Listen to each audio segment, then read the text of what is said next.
La douleur d'une mère relate le tragique décès d'Enzo P., un adolescent de 15 ans poignardé à La Haye-Malherbe il y a maintenant quelques jours. Tout ça dans l'heure. Sa mère, Sophie Goupil, a exprimé sa colère et son désespoir dans une interview au Figaro. Elle déplore tout simplement le manque d'attention de la classe politique et des médias envers le meurtre de son fils et se questionne sur les raisons de ce silence médiatique un peu particulier. Enzo avait été attaqué par un autre jeune de son âge, sans raison apparente, pour un regard un petit peu bizarre lors d'une bagarre. Malgré ses blessures, il avait réussi à courir vers une caserne de pompiers avant de succomber malheureusement à ses blessures dans les bras d'une amie. L'auteur présumé du meurtre a été arrêté et mis en examen pour homicide volontaire, mais sa détention dans un centre pour mineurs laisse craindre à la maman que l'instruction soit longue et qu'il puisse ressortir avant son jugement.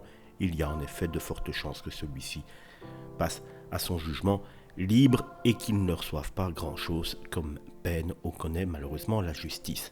Sophie Goupil souhaite que la tragédie de son fils soit médiatisée pour attirer l'attention sur la détention des mineurs.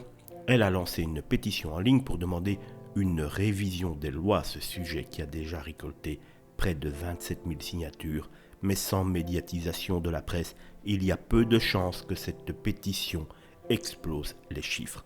Cette mère, dévastée, veut que l'histoire d'Enzo serve de leçon et espère que son combat contribuera à changer les choses pour éviter de tels drames à l'avenir, même s'il y a peu de chances que cette affaire arrive à être médiatisée par la presse, car celle-ci a décidé que l'histoire d'Enzo n'était pas véritablement vendeuse.